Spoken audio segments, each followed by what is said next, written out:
Sama sekali nggak kepikiran, karena kan kita anggapannya itu iseng, anak-anak kuliahan baru semester awal buat bareng-bareng sama temennya aja. Ada yang nonton aja udah alhamdulillah gitu kan. Tapi ya ternyata viral dan bisa dibilang Makmum itu adalah salah satu film yang menjadi pionir sebagai, kalau saya tuh nyebutnya gini, horor syariah. Ada yang memberi 3 digit, ada yang 2 digit. Semua tergantung proyeknya besar atau tidak. Gitu.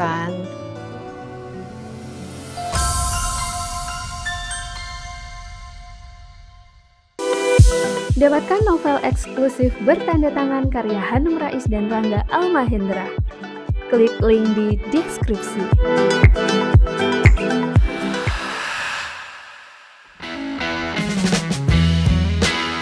Di industri film, sutradara, aktor, produser menjadi pusat perhatian. Padahal salah satu pilar pembuatan film yang paling awal adalah penulisan skenario. Penulisan skenario adalah cetak biru dalam sebuah film. Penulis skenario adalah pembuat awal karakter, dialog, hingga plot yang kemudian dikembangkan dengan sutradara, produser, aktor, atau director of photography. Nah, kali ini kita akan ngobrol dengan salah satu penulis skenario langganan genre horor yang telah menelurkan banyak film box office, yakni Vidya Aristia. Penulis skenario dari Jogja ini tidak mengira dari Makmum, ia menjadi salah satu imam dalam penulisan skenario horor. Kenalan yuk! Langsung aja Mbak Vidya. Kenapa nulis film? Kenapa nggak nulis novel kayak saya gitu loh? Atau nulis apa ya, drakor gitu? Okay. Kenapa film, Mbak? Oke, kalau film awalnya karena dulu di film pendek. Kebetulan salah satu film pendek saya dan teman-teman ini. Sebut judul dong. Makmum. Oke, ini dia orang yang ada di balik rahasia kesuksesan film Makmum ya. Monggo. Iya, jadi karena Makmum ini ternyata viral. Ya, pada akhirnya kami dapat kesempatan untuk masuk ke layar lebar, dapat diberi kesempatan untuk jadi kru, khususnya penulis naskah. Nah, dari situ nyemplung ke film gitu. Jadi awalnya itu kecelakaan kesuksesan film Makmum YouTube short gitu ya, short movie ya. Dan nggak nyangka waktu itu ya film Makmum nggak nyangka banget. Berapa juta view waktu itu di YouTube? Kalau di YouTube sebenarnya itu kan sudah sempat diupload dari pihak lain gitu ya. Kemudian yang kita upload sendiri sekitar mungkin sekarang 30-40 juta mungkin ya. Iya. Lupa terakhir ngecek kapan. Oke, boleh tahu nggak Mbak? Biar ini juga orang-orang tuh langsung tahu detailnya. Kalau ada sesuatu yang viral ya, itu kan cukup viral ya waktu itu ya, sekitar 7-6 tahun yang lalu ya itu ya. Itu kemudian Mbak itu dan tim itu yang mendatangi produser atau produser yang rebutan ketemu Mbak Vidya. Nah ini bisa diceritain nggak? Ya alhamdulillah waktu itu karena viral, mungkin itu juga bertepatan dengan momennya media sosial itu naik ya. Iya, lagi trending di Indonesia. Banget. Jadi segala sesuatunya nyari dari medsos.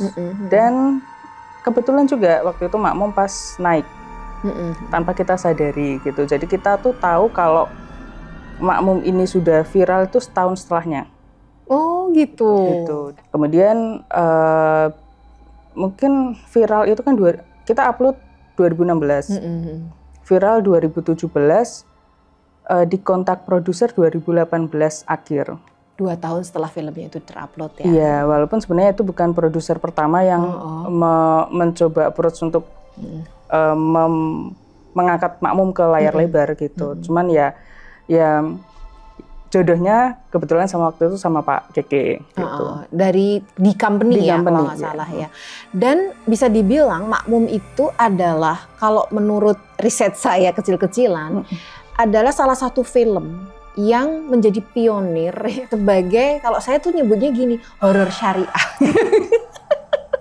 Nah, ini dulu mikirnya gimana sih Mbak kok bisa judulnya Makmum, terus habis itu ada Hanzab gitu ya, dan lain-lain. Kalau untuk Makmum waktu film pendek sebenarnya awalnya judulnya adalah di Sepertiga Malam. Tahajud dong. Iya, karena kan ceritanya emang siswi ini lagi tahajud gitu kan. Cuman kayaknya kok Sepertiga Malam tuh udah mainstream ya gitu kan. Ada waktu itu kalau nggak salah ada beberapa film yang entah film pendek atau film panjang yang serupa gitu. Angkat. Dan biasanya kalau Sepertiga Malam kayaknya romance atau religi gitu ya. Religi bayangannya banget, bukan horor gitu kan. Kemudian setelah diskusi sama sutradaranya Riza waktu itu, Riza Pahlavi ya, kita terus kayak kayaknya makmum satu kata yang mudah diingat ya kan, mudah diingat dan cukup menarik gitu loh waktu kita menyebutkan itu. Karena merujuk dari sosok yang mengganggu si tokoh utama ini. Jadi kayak, kenapa nggak kita fokus ke sosok yang ganggu aja gitu. Itu awalnya. Dan dia makmum ya, bukan imam. Dia makmumnya si karakter utama ini gitu ya. Gitu. Waktu itu takut nggak sih menggunakan judul-judul yang karena nggak tahu bakal viral ya.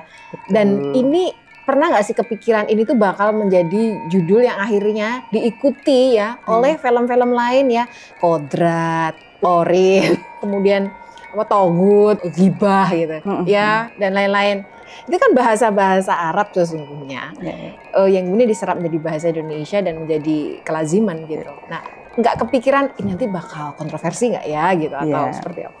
Sama sekali nggak kepikiran, karena kan kita anggapannya itu iseng, anak-anak kuliahan baru semester awal buat bareng-bareng sama temennya aja, ada yang nonton aja udah alhamdulillah gitu kan, tapi ya ternyata viral dan dampaknya kemana-mana gitu kan, ya ada dampak positif, ada negatifnya.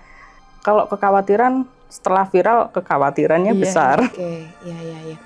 Mbak Vidya, setelah film Pionir yang kemudian sukses besar gitu ya, kemudian ada Makmum 2, kemudian Khanzab gitu.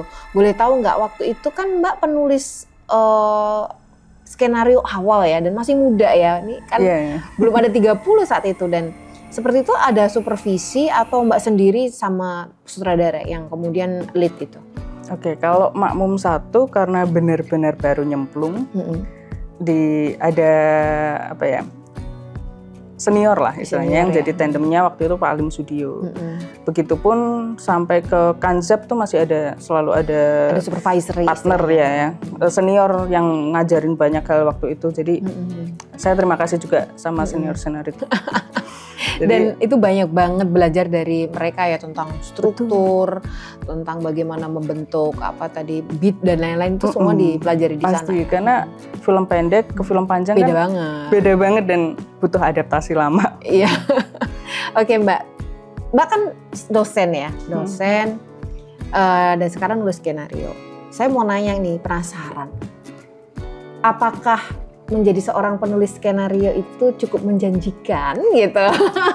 Banyak yang pengen tahu, karena gini Mbak, orang kalau melihat film sukses itu kadang yang dilihat kan cuma sutradaranya atau mungkin yang keren produsernya gitu. Lupa bahwa bagian paling penting bahkan menjadi pilar utama dari sebuah produksi film itu adalah skenario filmnya gitu. Dan ternyata di Indonesia ini nggak banyak yang melirik menjadi skenario film. Biasanya mereka istilahnya cuma hobi aja. Padahal ya seperti Mbak nih ya, itu kan sebetulnya existing di dosen gitu, just hobi. Nah, tapi dari sisi rewardingnya mana yang kerasa?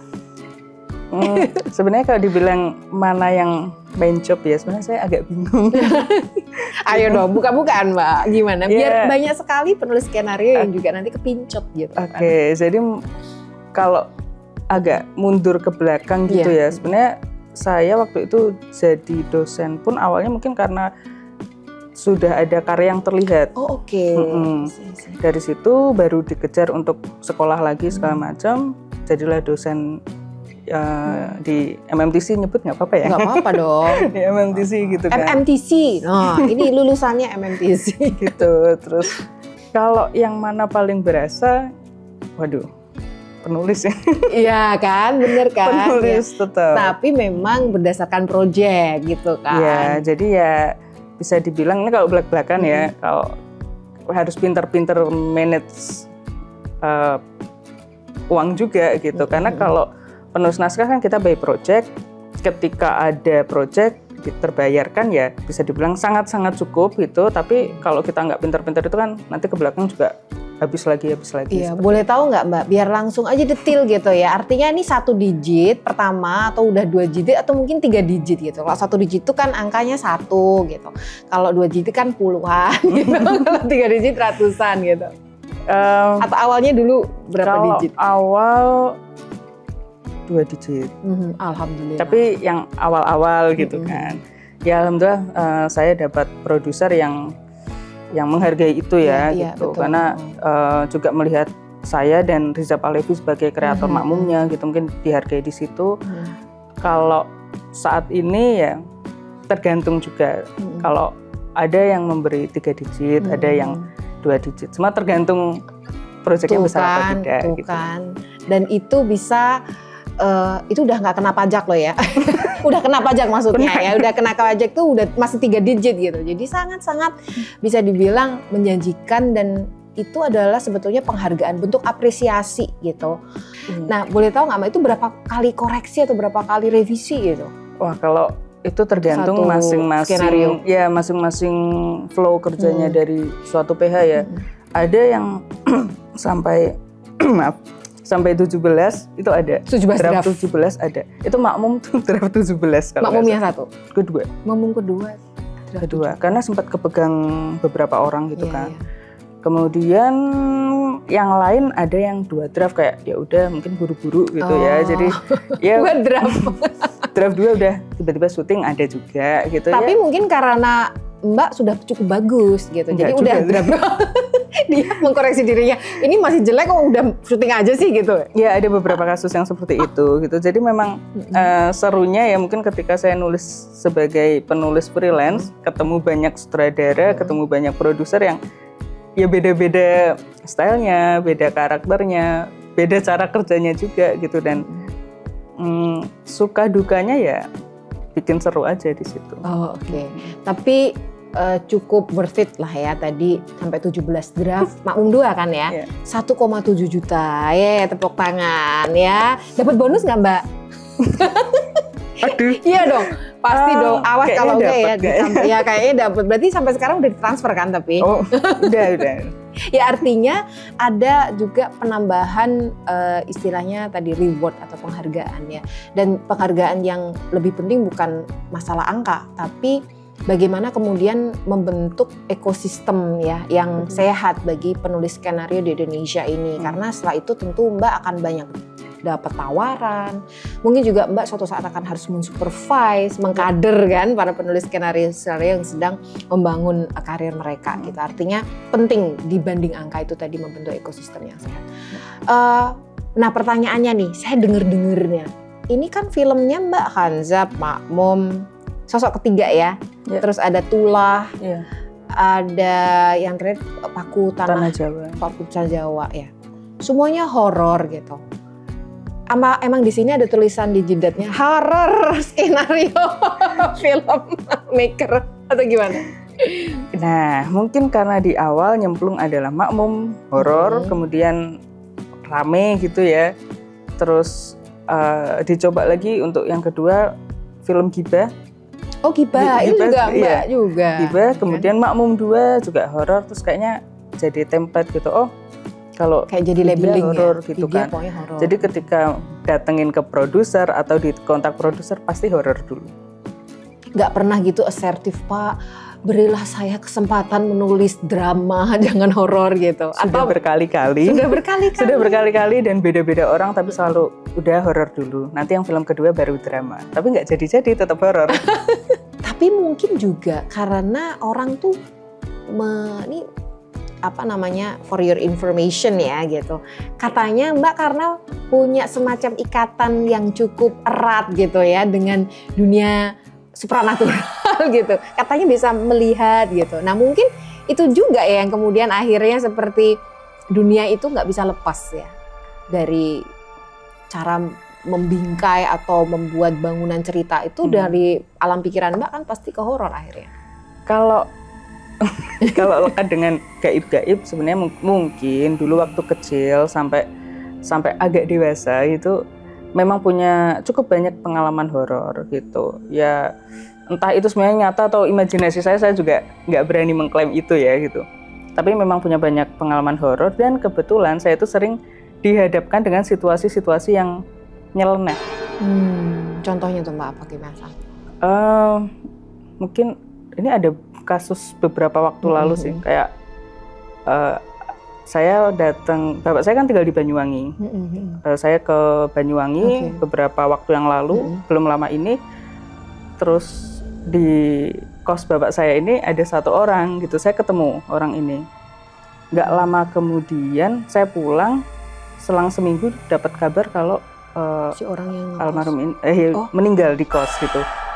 Dan kebetulan bapak saya yang menemukan pertama gitu. Jadi kayak sering lah hal-hal seperti itu tuh terjadi di... dan Mbak sempat ketemu dengan orang ini ketika masih hidup? Iya, ketika saya main ke sana gitu. Dan Mbak kayak udah ngelihat aura semacam kayak, enggak, kirain ada lihat malaikat maut atau gimana? Cuman kayak, itu kan ngeri ya, kayak takut juga, kasihan juga gitu. Cuman kenapa sering menemui situasi-situasi semacam itu aja gitu. Dan karena saya sering jadi tempat curhat sama dari teman-teman, akhirnya ya entah itu curhatan keluarga, curhatan horor, ya punya banyak inspirasi. Kalau banyak tempat curhat itu, apa nggak terpikir Mbak misalnya bikin sebuah novel atau misalnya thread viral gitu ya? Ya kan Mbak udah punya nama nih ya. Terus seorang penulis skenario yang bisa mengembangkan imajinasinya itu. Sekarang kan kalau kita lihat thread viral itu, apakah itu di X, apakah itu di Instagram, di YouTube, orang bikin. Kan nggak bisa validate Mbak, itu beneran ada ceritanya atau enggak. Kenapa Mbak nggak masuk ke sana? Pasti banyak yang baca loh Mbak. Kalau thread, saya mungkin kurang paham cara kerjanya ya secara spesifik gitu. Tapi kalau novel itu udah pingin dari SMK. Cuman belum keturutan sampai sekarang. Pengen bikin novel? Iya, romance tapi. Pengen romance ya? Malah pengen romance? Ada horornya tapi? Enggak. Sudah cukup banyak horor di hidup saya gitu. Saya kan sekolah juga ada tugas film segala macam gitu. Saya mencoba untuk jadi sutradara, nggak betah. Kalau untuk yang aku pengen jadi penulis naskah gitu ya, pengen kerja di film itu Sylvester Stallone, Rocky Rambo ya. Rocky Rambo. Dapatkan novel eksklusif bertanda tangan karya Hanum Rais dan Rangga Almahendra. Klik link di deskripsi.